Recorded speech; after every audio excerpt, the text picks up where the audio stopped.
जय श्री श्याम स्टूडेंट्स, मैं ज्योति शर्मा राजस्थान जीके की क्लास में आप सभी का स्वागत करती हूँ। तो स्टूडेंट्स, राजस्थान जीके की क्लास के अंतर्गत हमारा चौहान वंश चल रहा था। इससे पहले हम भुइल वंश पढ़ चुके, फिर राठौड़ वंश पढ़ चुके और अब चौहान वंश भी लगभग पढ़ चुके। अब हम पढ़ेंगे सिरोही के चौहान। तो सिरोही में चौहानों की कौन सी शाखा थी स्टूडेंट्स? तो सिरोही में चौहानों की देवड़ा शाखा थी। जो भी स्टूडेंट्स इस क्लास से जुड़ रहे हैं, जो भी बच्चे इस क्लास से जुड़ रहे हैं, वो इस क्लास को समझने के लिए पुरानी क्लासों को जरूर देखें, क्योंकि ये क्लासें एक दूसरे से रिलेटेड है। और पुरानी क्लास देखोगे तो आपको ये नई क्लास ऑटोमेटिक समझ में आ जाएगी, क्योंकि चौहान वंश से संबंधित पुरानी क्लासें डाली जा चुकी है और उनको आप इसी चैनल पर सर्च करके लिख सकते हैं अपने जो नोट्स बना रहे हो उसमें। और नोट्स को बिल्कुल आप एक एक करके ऐसे लिख लो जो आपके लिए आने वाले एग्जामों में आपके लिए बहुत ही लाभदायक सिद्ध होंगे। अब चलते हैं। सिरोही में चौहानों की देवड़ा शाखा थी और इसका संस्थापक कौन था? तो इसका संस्थापक था लुम्बा चौहान। कौन था? लुम्बा चौहान। और इसने 14वीं शताब्दी में सिरोही में इस वंश की नींव डाली। कौन से वंश की नींव डाली? सिरोही में चौहान वंश की नींव। देवड़ा चौहान थे सिरोही में। कौन से चौहान थे? देवड़ा चौहान थे। और इन चौहानों की नींव किसने डाली? तो लुम्बा चौहान ने इस वंश की नींव डाली और 14वीं शताब्दी में इसने सिरोही में चौहानों की देवड़ा शाखा की नींव डाली। सिरोही के देवड़ा चौहानों की प्रथम राजधानी चंद्रावती थी। सिरोही के देवड़ा चौहानों की प्रथम राजधानी कौन सी थी? चंद्रावती। तो स्टूडेंट्स, एक तरीके से ये मोस्ट क्वेश्चन भी है, कई बार पूछा जा चुका है कि सिरोही की देवड़ा चौहानों की प्रथम राजधानी थी चंद्रावती। शिवामण देवड़ा, इनका शासनकाल 1405 ईस्वी में। इन्होंने शहर बसाकर इनकी राजधानी शिवनेर बनाई। मतलब इन्होंने शिवनेर शहर बसाया। इन्होंने शिवनेर शहर बसाकर इसको अपनी राजधानी बनाया।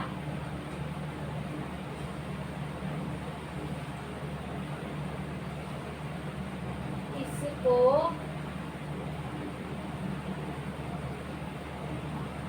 अपनी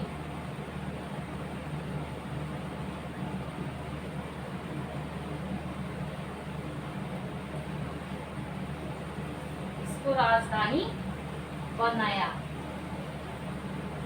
कई बार हो जाता है ऐसा कि हम लिखना कुछ और चाहते हैं, इसको राजधानी बनाया।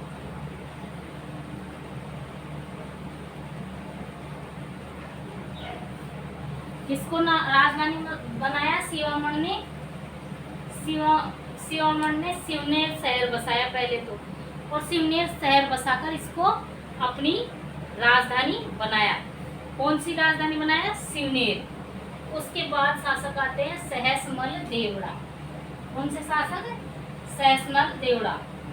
1425 ईस्वी में सहसमल देवड़ा ने सिरोही शहर बसाकर उसकी राजधानी सिरोही को बनाया।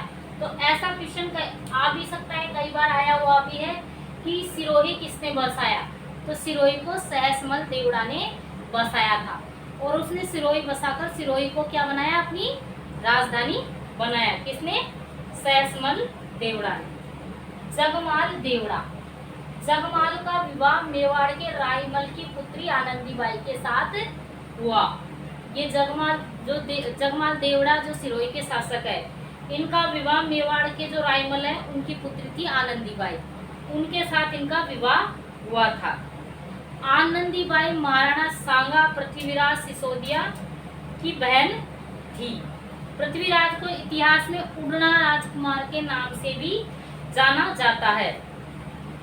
पृथ्वीराज सिसोदिया की जगमाल देवड़ा द्वारा जहर देने के कारण मृत्यु हो गई थी। हुआ क्या था कि जो ये जगमाल देवड़ा था, ये सिरोही के चौहान शासक थे जगमाल देवड़ा, और इनका विवाह आनंदी बाई से हुआ।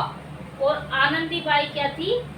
राणा सांगा और पृथ्वीराज सिसोदिया की बहन थी। इनको ये जगमाल देवड़ा बहुत ज्यादा परेशान करते थे, बहुत ज्यादा परेशान करते थे। तो एक बार दुखी होकर आनंदी बाई ने इसकी सूचना अपने पियर में भिजवा दी।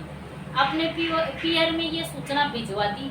तो जाहिर सी बात है, कोई भी भाई हो, उसकी अगर बहन दुखी होती है तो वो कुछ न कुछ तो करता ही है। तो इस बात को सुनकर पृथ्वीराज सिसोदिया चला गया, कहाँ? सिरोही आ गया। उससे रहा नहीं गया और वो अपनी बहन की कुशल क्षेम पूछने आ गया।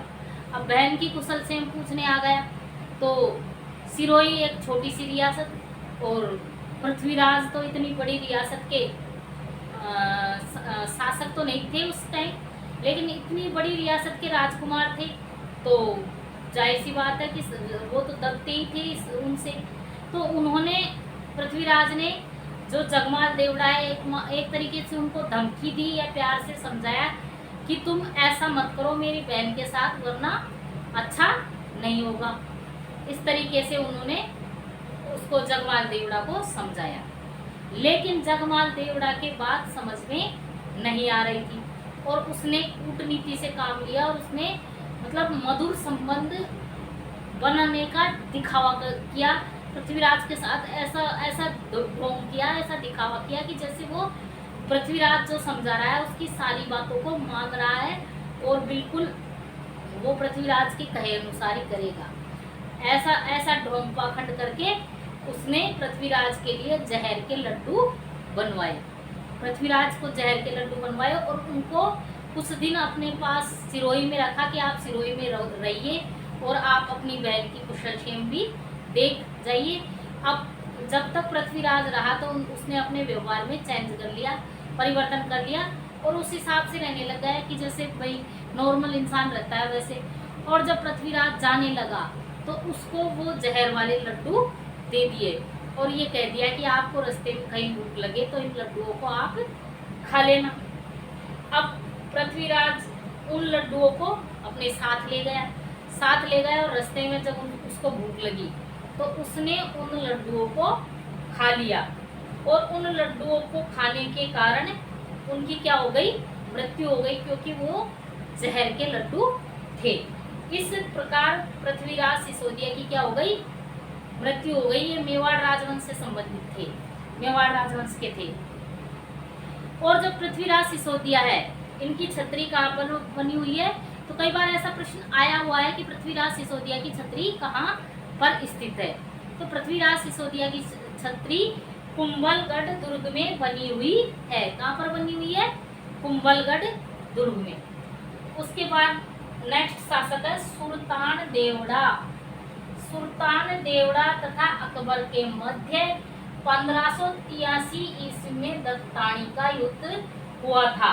कई बार दत्तानी के युद्ध की डेट भी आ जाती है कि दत्तानी का युद्ध कब हुआ था। तो ये हुआ था स्टूडेंट्स 1583 ईस्वी में। और किस किस के मध्य हुआ? अकबर तथा सुल्तान देवड़ा के मध्य हुआ था। और इस युद्ध में अकबर की सेना का नेतृत्व जगमाल ने किया था।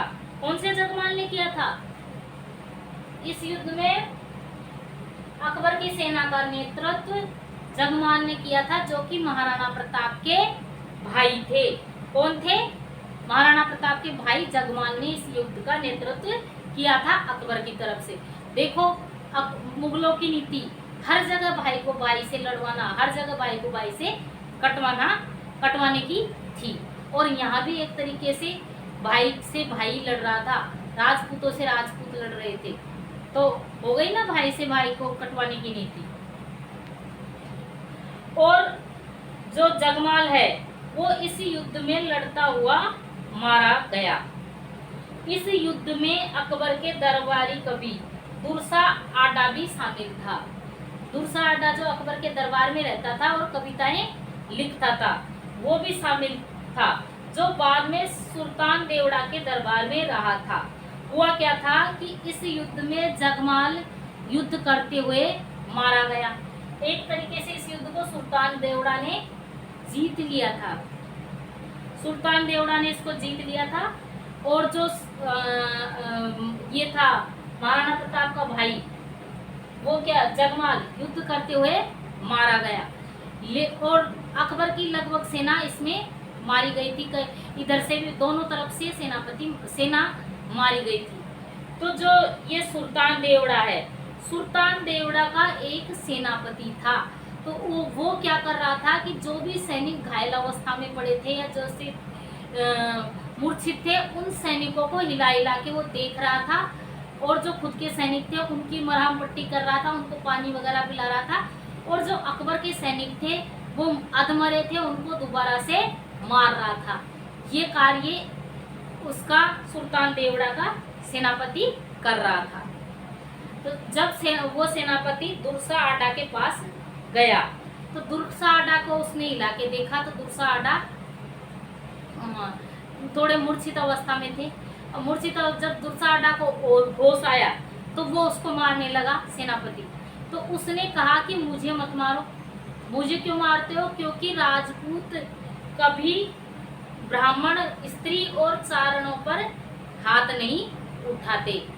तो उसने कहा कि मैं कैसे मान लूं कि तुम चारण हो? तो दुर्सा आडा ने कहा कि मैं चारण कवि हूँ। तो उनसे कविता सुनाने के लिए कही दुर्सा आडा से। तो दुर्सा आडा ने कविता सुनाई उसको। तो उसको जीवित छोड़ दिया गया और मरहम पट्टी करके वो सुल्तान देवड़ा के दरबार में आ गया और सुल्तान देवड़ा के दरबार में रहने लगा। दुर्सा आडा के ग्रंथ, दुर्सा आडा ने सुल्तान देवड़ा के यहाँ पे जो ग्रंथ लिखे वो है राव सुल्तान रा कवित किरतार बावनी विरुद्ध छिहत्तरी। विरुद्ध छिहत्तरी का मतलब प्रताप, महाराणा प्रताप की 76 उपाधियां। ये इसने दुर्सा आडा ने ग्रंथ लिखे। अब नेक्स्ट शासक है मानसिंह देवड़ा। मानसिंह के शासनकाल में सिरोही में तलवारों का निर्माण करवाया जाता था। क्या करवाया जाता था? सिरोही में तलवारों का निर्माण करवाया जाता था तथा सिरोही की तलवारें काफी प्रसिद्ध भी थी और आज भी सिरोही की तलवारें क्या है? प्रसिद्ध है। फिर उसके बाद नेक्स्ट शासक आया अखैराज देवड़ा। अखैराज देवड़ा 1527 ईस्वी में खानवा युद्ध के समय अखैराज देवड़ा ने मेवाड़ के राणा सांगा का सहयोग किया था। जो पाती परिवहन प्रथा थी उसके तहत महाराणा सांगा ने राजस्थान के समस्त राजाओं को अपनी तरफ से युद्ध लड़ने के लिए आमंत्रित किया था और उस समय सिरोही से अखैराज देवड़ा ने मेवाड़ के राणा सांगा का सहयोग किया था और राणा सांगा की सेना में जाके सेना की तरफ से जाकर युद्ध लड़ा था। कौन सा युद्ध लड़ा था? 1527 ईस्वी का खानवा का युद्ध। और जो अखैराज देवड़ा है उनको उड़ना अखैराज के नाम से भी जाना जाता था। उड़ना राजकुमार के नाम से और किसे जाना जाता था? तो उड़ना राजकुमार के नाम से और पृथ्वीराज सिसोदिया को भी जाना जाता था। लेकिन जो अखैराज देवड़ा है इनको भी उड़ना शासक के नाम से या उड़ना अखैराज के नाम से जाना जाता था क्योंकि इनकी दौड़ने की गति बहुत तीव्र थी और इनकी जो घोड़ा चलाने की गति थी वो भी बहुत तेज थी, इसलिए इनको उड़ना अखैराज के नाम से भी जाना जाता था। नेक्स्ट शासक है शिव सिंह देवड़ा। 1823 ईस्वी में शिव सिंह ने अंग्रेजों की सहायक संधि स्वीकार की थी। मतलब अंग्रेजों की सहायक संधि स्वीकार करके और अपना राज्य एक तरीके से अंग्रेजों के अधीन ला दिया था। इन्होंने, शिव सिंह ने अंग्रेजों की सहायक संधि को स्वीकार करके, और अंग्रेजों की सहायक संधि स्वीकार करने के बाद सेना की तो जरूरत ही नहीं थी क्योंकि सेना तो अंग्रेजों की रहा करती थी और अंग्रेजों का पॉलिटिकल एजेंट बिठा दिया जाता था। इस प्रकार सिरोही का चौहान वंश समाप्त हुआ। अब इस क्लास को ज़्यादा से ज़्यादा लाइक करें, शेयर करें, सब्सक्राइब करें और क्लास को आप हमारे टेलीग्राम चैनल पर भी देख सकते हैं एक साथ, और टेलीग्राम चैनल का लिंक डिस्क्रिप्शन में दिया हुआ है। धन्यवाद।